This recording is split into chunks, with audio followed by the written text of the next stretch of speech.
سلام، به آموزشی دیگر از کانال انگلیسی خوش اومدین. در این دو ویدیو قرار زمان گذشته ساده یا سیمپل پست رو یاد بگیریم و یاد میگیریم که اول این زمان گذشته ساده یا همون سیمپل پست چیه، کجاها، در چه موقعیتایی به کار میره، چطور میشه ازش استفاده کرد، فرمول ساخت جملاتش به چه صورتن و اشتباهات رایجی که ممکنه در زمان استفاده از این زمان مرتکب بشین چی هستن. پس اگر از این سبک ویدیوهای آموزشی خوشتون میاد و به اونها علاقه دارین و میخواین از اولین نفراتی باشین که اونها رو میبینین، دکمه سابسکرایب و زنگوله پایینش رو بزنین و ویدیو لایک کنین که این کار برای ما خیلی ارزش داره. بریم ادامه ویدیو.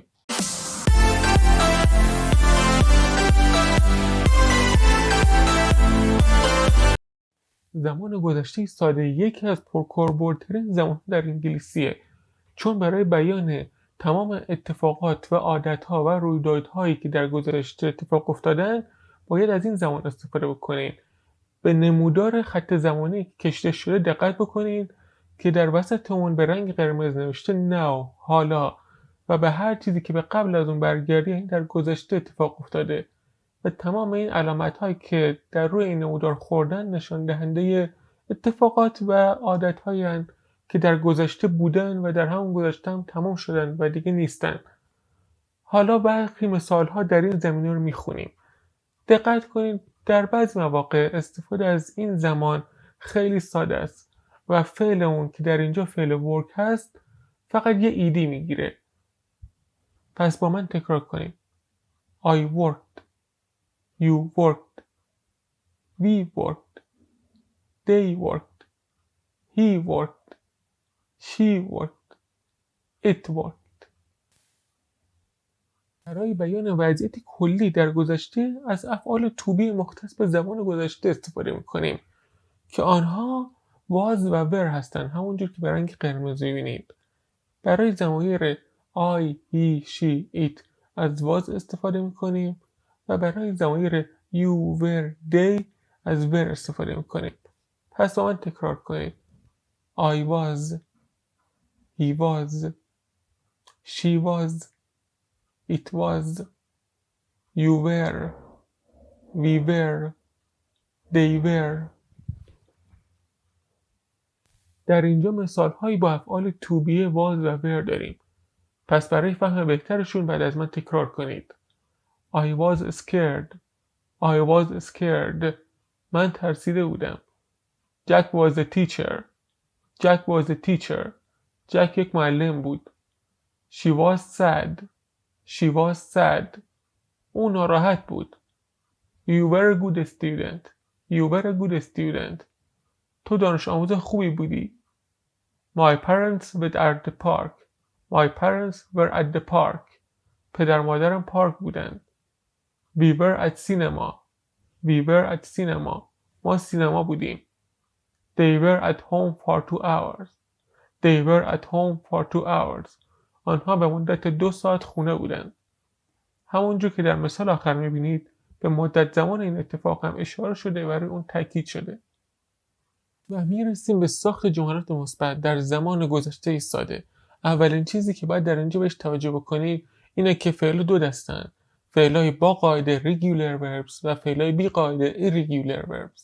فعلای با قاعده فعلای هستند که با آخر آنها ایدی میچسبد، اما فعلای بی قاعده فعلای هستند که شکل اونها عوض میشه. و مورد بعدی که باید بهش توجه کرد اینه که شکل ضمیر در اینجا اصلا مهم نیست. مفرد باشه، جمع باشه، سوم شخص باشه، شکل فعل تغییر نمیکنه. حالا با هم دیگه چند تاشون مرور میکنیم تا براتون بیشتر جا بیفته. فعل‌های با قاعده توجه کنید. work، worked، clean، cleaned، watch، watched و یه ایدی بهشون چسبیده. اما فعل‌های بی قاعده رو توجه کنید که شکل فعل عوض میشه. go، went، see، saw، buy، bought. همونجور که این شکل فعلا تغییر کردن. I went، من رفتم. I saw، من دیدم. I bought، من خریدم.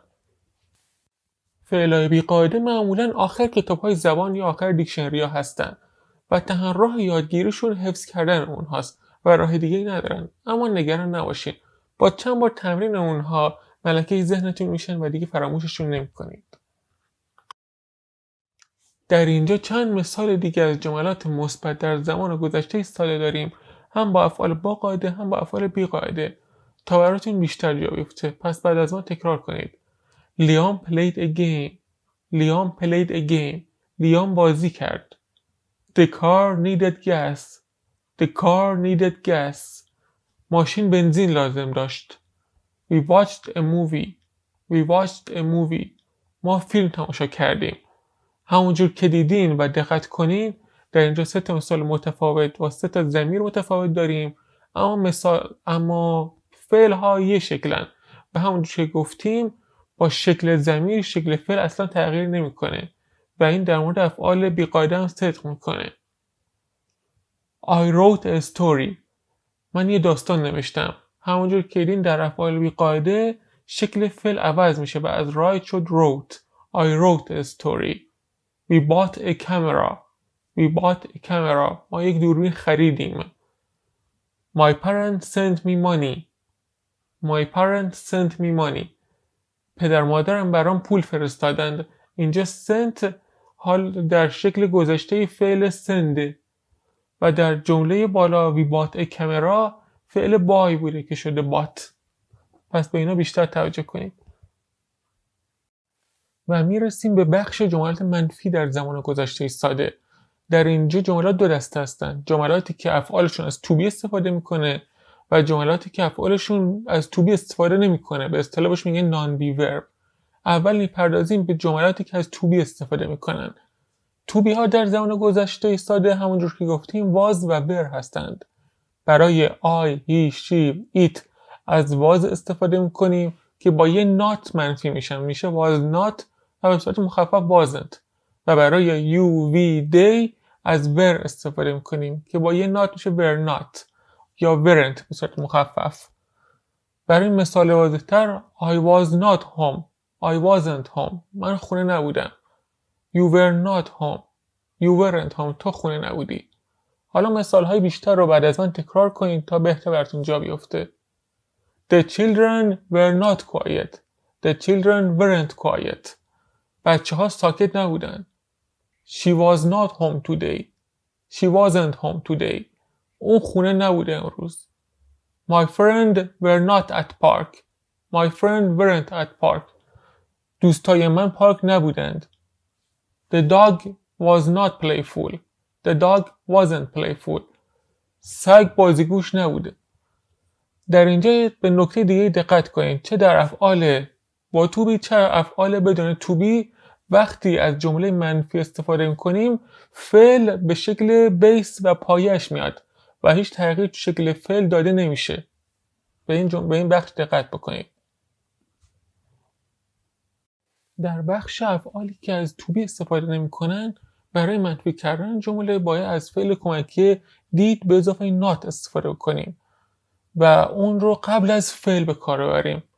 مثل I did not work یا I didn't work و did not به صورت مخفف میشه didn't و در مکالمه روزمره اغلب از didn't استفاده میشه. پس بعد از من تکرار بکنید. I didn't work. You didn't work. We didn't work. They didn't work. He didn't work. She didn't work. It didn't work.